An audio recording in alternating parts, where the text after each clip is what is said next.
Hello and welcome to Too Many Movies, the podcast that gives me an excuse to talk about these crappy DVDs I've had for years. But I watch more than just those. I also go out to the theaters sometimes to watch whatever Disney bullshit is playing. Speaking of Disney bullshit, I saw Thor Love and Thunder and it was not great. Yeah, I was not a fan of the new Thor movie, or as I like to call it, snore, snug and slumber.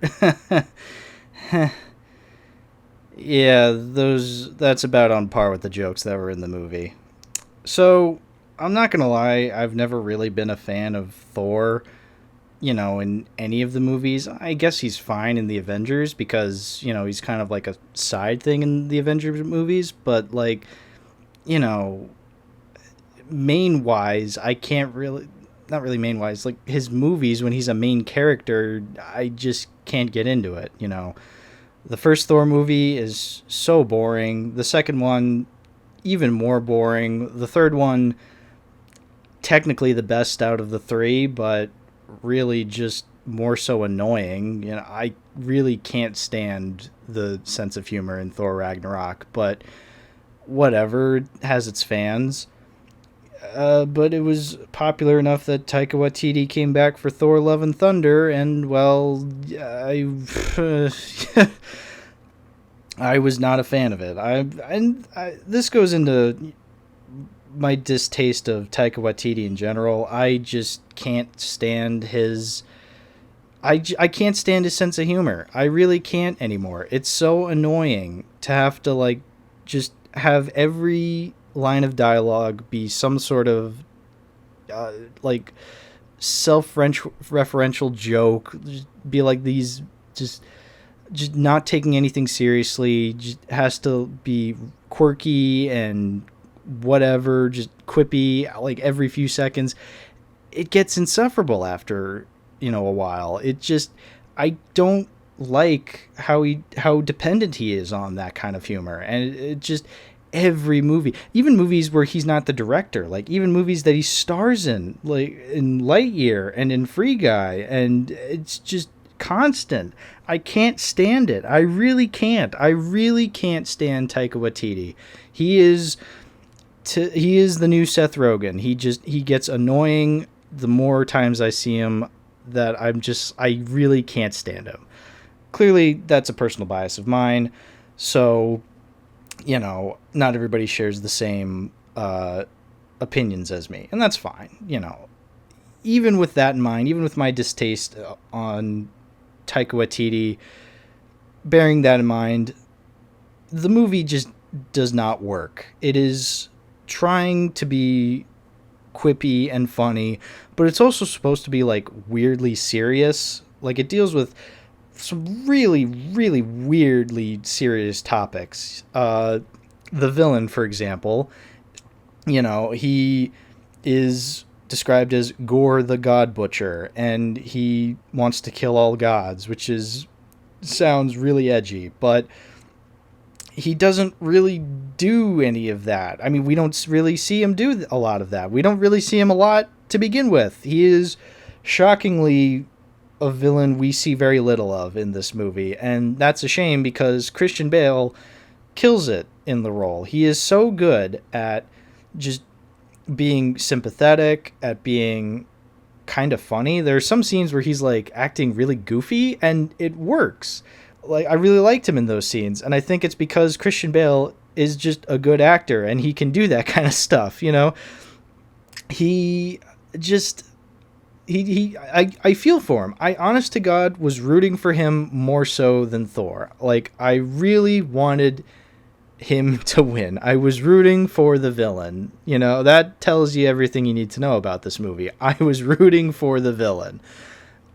It's just, oh God, it just shows you just how meaningless it all is. Just how nothing really means anything in that movie. Jane Foster comes back, and you think, oh, she's going to be this big part in this movie. No, she's got cancer. That's in the movie. Oh, Jane Foster comes back. She has cancer. It's okay, then she goes to the remains of Mjolnir to like see like, oh, maybe this Thor Viking magic can help me cure my cancer, and it kind of does, and then it kind of doesn't, because it's weirdly enough like the blue juice in Morbius, where, you know, how he has to keep drinking the blood in order to survive, but then he doesn't want to use real blood, he wants to use the blue blood, but the blue blood doesn't really do anything. Same thing here. She uses Mjolnir, she's like the mighty Thor, but then it doesn't really mean anything because it just doesn't do anything.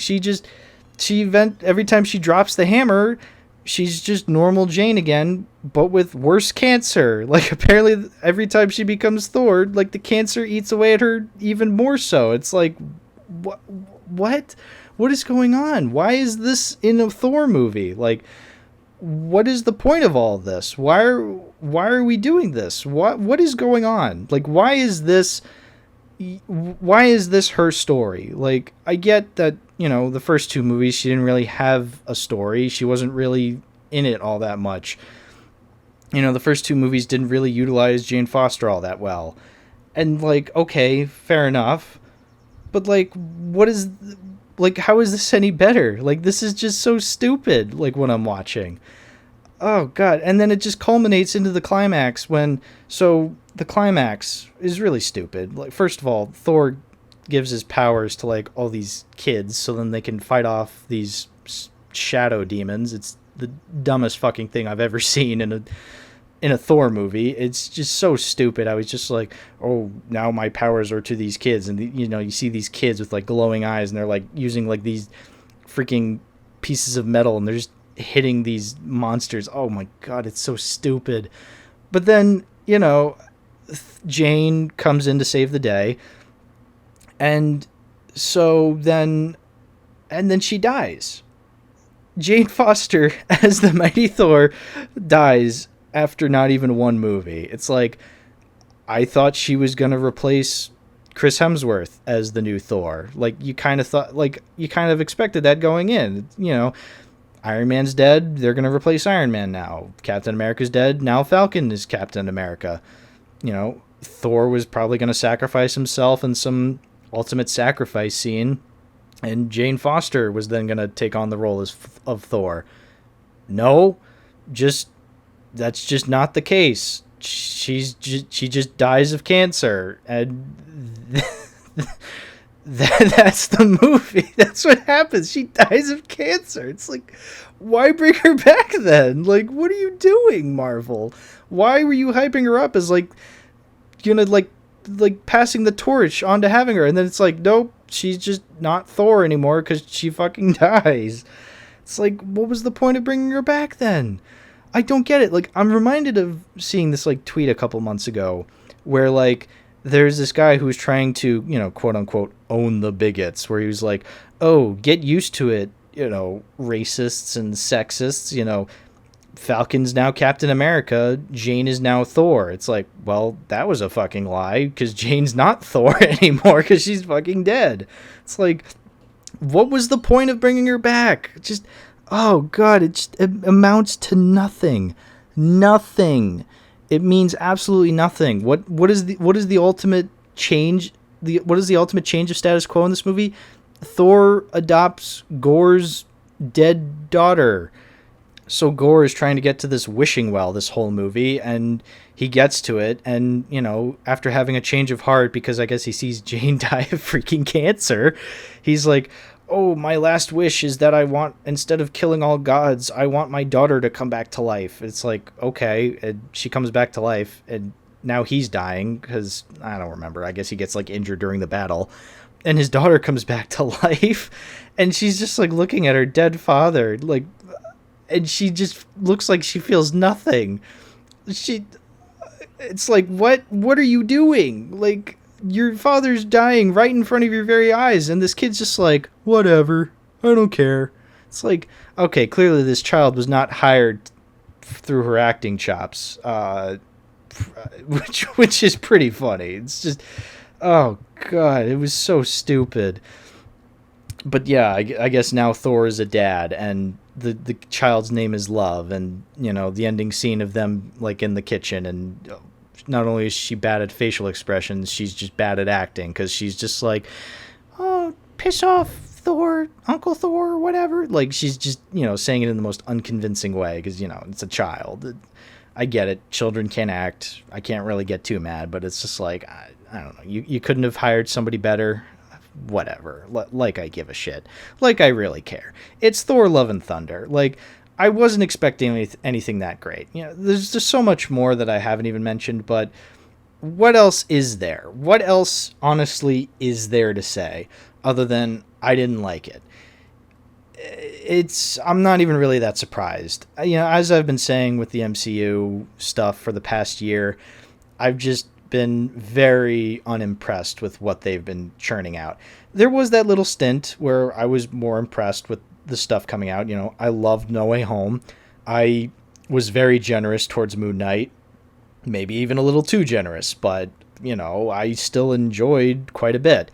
And Multiverse of Madness, again, maybe I was a little too generous, but I remember having a lot of fun during Multiverse of Madness. I had fun.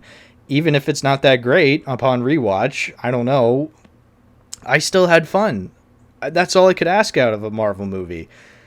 I didn't get that from Thor Love and Thunder. It was too stupid and too lame for its own good. Not enough really grabbed me. Am I disappointed? A little, because, this is the fourth Thor movie. You'd think they would have figured something out by now, but I guess not.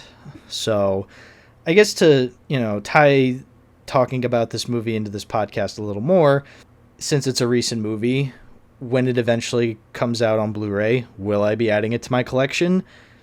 Absolutely not. I don't own the first three Thor movies in my collection, and this was no different, so I don't see a point in ever really owning it. So it's definitely not gonna collect dust in my collection. So yeah, not a fan of Thor Love and Thunder, if you couldn't already tell. Okay, now to actually put the focus on an actual movie from my collection, let's talk about Logan's Run, the movie I watched for to decide on whether I should keep it or not. So Logan's Run is a movie from 1976 starring Michael York. It is a sci-fi movie about a dystopian future, as is most sci-fi movies from the 70s are. And it's basically about this guy, he's like this police officer called the Sandman, where he tries and hunts down people who run away from this dystopian world, and something about nobody can live past the age of 30. And it's man, there's not a lot to this movie. I mean, there is and there isn't. So first off, I will say one of the things I really like about this movie is the set design. The sets are really, really cool. The models are really cool. The costumes are really cool. A lot of it looks visually really interesting. A lot of it looks like 70s sci-fi. It's very campy, it's very corny, but it looks really, really cool. Like, it looks like what you would imagine the future would be like, if you're looking at it, if you're thinking about the future from like a 70s perspective. Everything's always like shiny. Everybody dresses, in a weird way. It's interesting. There's interesting aspects to the set design, to the world building, sort of. Just looking at the cover of this DVD, like, this is a really interesting poster. It kind of grabs you. The background is all white, and then the colors from the images that are being shown, the design of the humans looks very weird. It's very creepy, actually, now that I look at it. Like, oh god, Logan and Jessica just look fucking horrifying now that I'm looking at it. Like, oh god, it's okay. So anything that isn't the character design on this cover is really cool, But, and I will say another thing I really liked is the music. The music is, and I don't know if it's really so much as I like it because it's actually good, or if I like it because it's really, really weird. Because it's just such a strange score. It's like a bunch of background like sound effects sometimes, and it's just weird and off-putting, and it's just it's weird. It's futuristic. It's very, very futuristic. It's very alienating. Us as the audience are very alienated by it because of just how weird it is, and that I appreciate. I appreciate movies that alienate the audience, that make you feel strange, like, oh god, like this, I am not familiar with any of this. I love The Dark Crystal. The Dark Crystal is really good at doing that. But as much as I'll praise the visuals and the music and some of the ideas that the movie does, ultimately it's very, very boring. It is a very, very, very boring movie. Just so much is just not explained. I never really understood why people couldn't live past the age of 30. Like, that to me just seemed very just arbitrary. It's just like, oh, you can't live past 30. It seemed very YA novel-ish, where it's like, oh, this dystopian world is like this. We're all oppressed because the government is evil. It's just like, I don't know. Could you be a little more clever than that? Just a little more clever, just to make it seem like, that the people of this world aren't just mindless zombies. Like, they give some credit to the people who live in these sci-fi worlds where the government is like at least pretending to not be evil. I don't know. It's just so stupid how you're trying to show this like futuristic dystopian world, and you're trying to make me believe that people would walk around this world and not even think about what they're looking at and thinking, yeah, this is normal. I just don't buy that. I really don't buy that. And I really don't like when sci-fi movies do that, where they're just like, oh, the government is corrupt and evil, the big business, oh, like the villains, oh, they're so evil. It's just like, and that's that. Like, they're just evil. I like a little substance, like a little bit more credit to this world. Like, even just the whole Sandman being like, oh, I hunt people who run from this dystopian world. It's like, you can expand upon that a little bit more. And they don't. They're just like, oh, we just shoot people who want to escape. And they've occasionally have characters be like, oh, why do they run? It's like, expand upon that. Like, that's interesting. A lot of just this idea of this main character being part of this police force and having to think about what it is he's doing. Like, that's a key element in Blade Runner, one of my favorite movies of all time. Blade Runner does that really well. Blade Runner also has phenomenal world building. I don't understand every aspect of the world of Blade Runner, but I get it. I understand it. And it's not just like, oh, big business bad. Like, yeah, that's part of what the movie's trying to say, but it's at least a little more subtle in that approach, and the world isn't like so blunt in its evilness. I guess it is, but I guess it's kind of hard to explain, but there's a little bit more.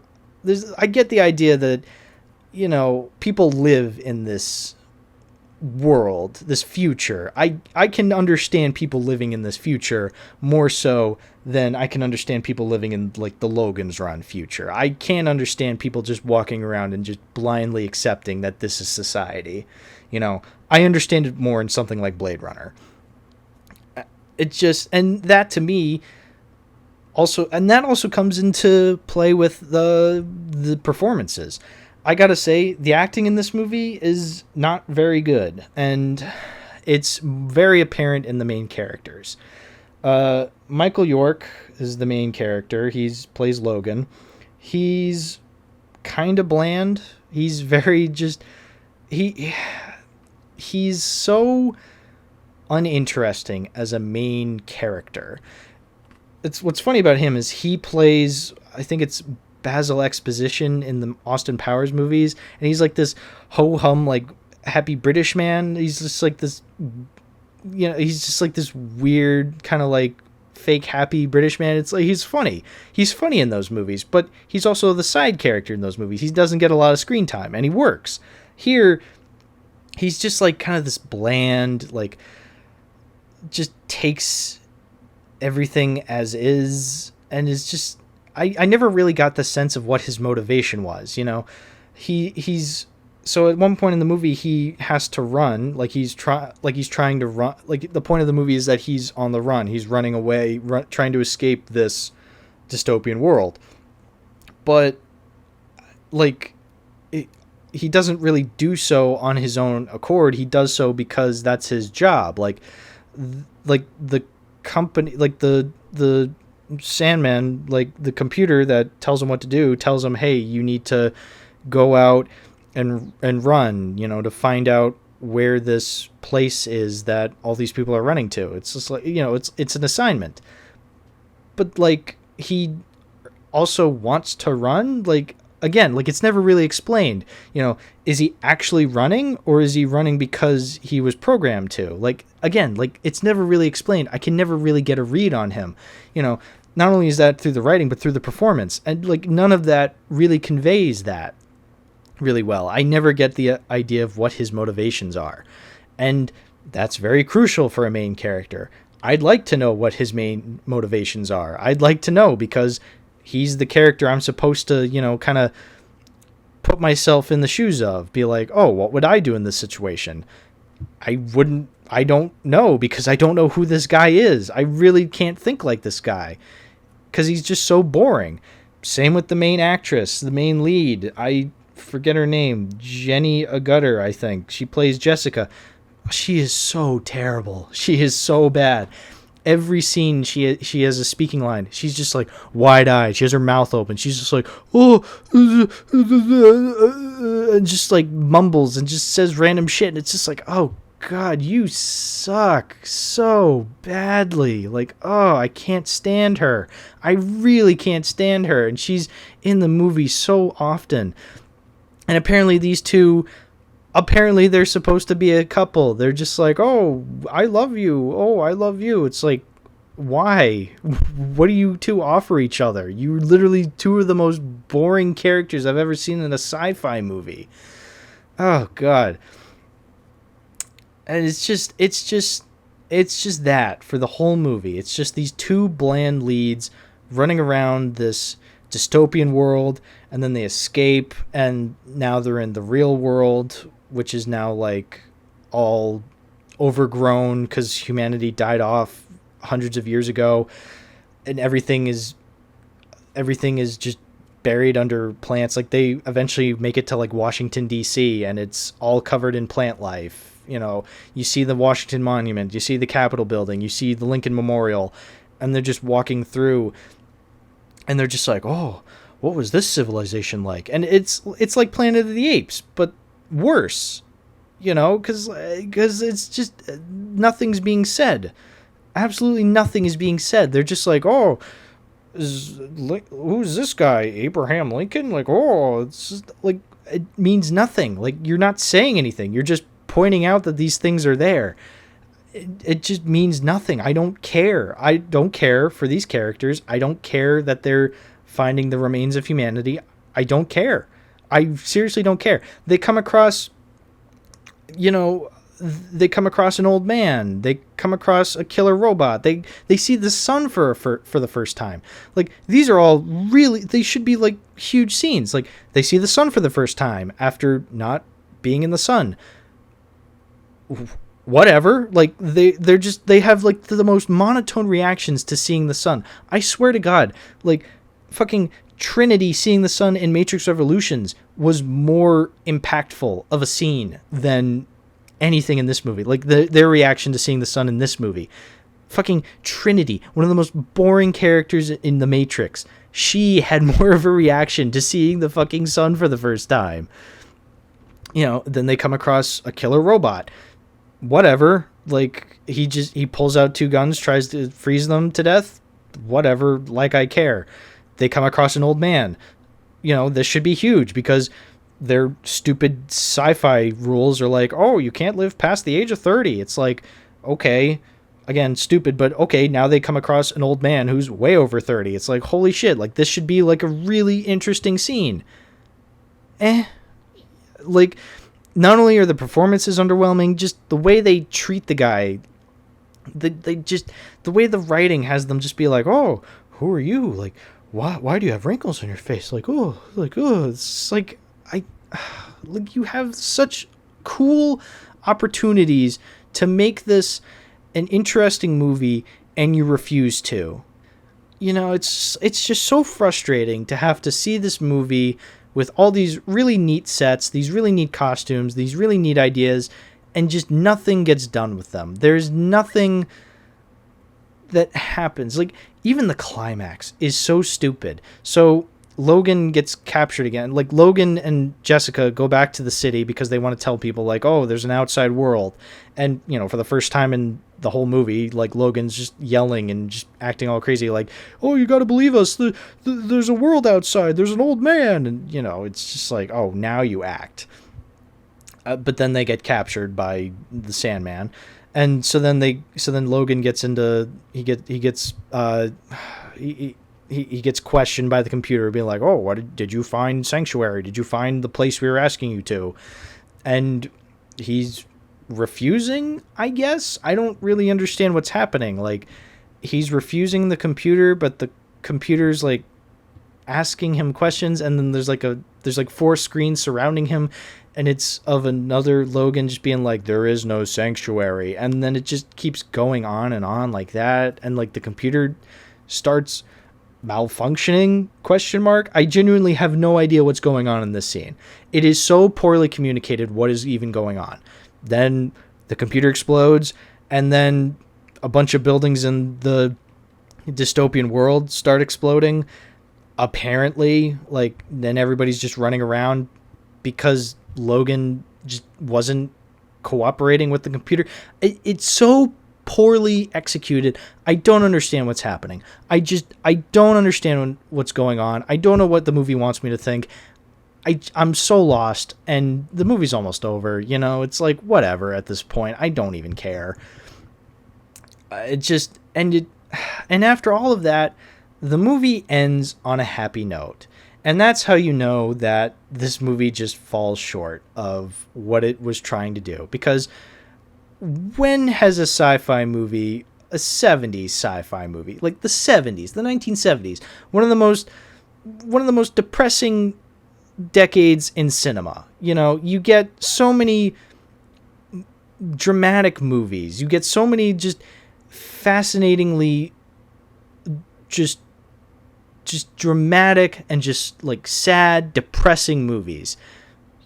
Like, even movies that have even kind of a happy-ish ending aren't really all that happy. Like, it's just like, it was very rare for a movie to have a happy ending. That's why Star Wars was so, unique, because it was a happy ending. It was like a popular movie that had was just not depressing. It was happy. But then you got Logan's Run, and it's like this movie about a dystopia, but then at the end they like find the old man. All these people are coming out of like the exploding dystopia, and they find the old man and they touch his face, and the two main characters are like happy. They're like, haha, they're like laughing it off, like, haha, isn't this great? Like, isn't this a happy ending? It's like, what? You're seriously ending on a happy ending? This is a dystopia movie. Like, just because society is crumbling, like, that's not good. Like, yeah, it's a dystopian society, but like, just because they see the old man, what does that mean? Like, oh, we realize there's an old man and that there's a world outside. Okay, like, what does this mean? I genuinely have no idea what's even going on right now. You're not communicating anything, movie. Like, nothing's happening. Oh God, it's, suffice it to say, I was not a fan of the movie. I could go on and on about just every little detail of just things not really making any sense. You know, the fight scenes being choreographed terribly. Just so many weird conveniences that happen for the plot to happen. It ultimately just means nothing at the end of the day. The thing that really pisses me off is that nothing feels like nothing really amounts to anything. It's just I don't understand what's happening, and I don't care what's happening, because just none of it meant anything.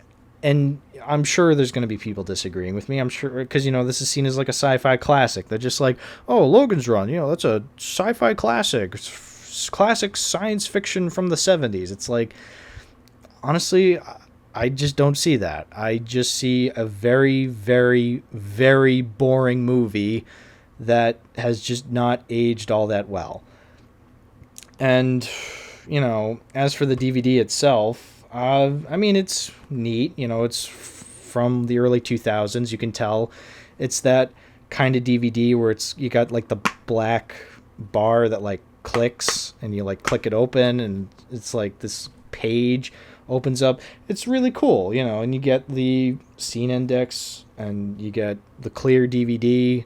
It's cool and all, but, you know, as cool a design as it is for a DVD, ultimately, like, it doesn't matter the kind of state that the DVD's in. It's the movie. And visually interesting as the movie is, and as cool as the music is, you know, for all my positives, I can't. I just can't see myself owning this. You know, if it was a little more interesting, like even just a little bit more interesting, maybe if the ending was better, maybe if the acting was a little better, just maybe if it was tweaked ever so slightly, I could see myself like actually owning it, you know, for historical purposes, being like, oh yeah, Logan's Run, like that's a classic, you know, I gotta own that. But just no, there's just nothing for me to cipher from this movie. There's nothing to it. I have no reason to own it. I have no reason to ever see it again. I just will not be keeping this. This is a definite get rid of kind of movie. So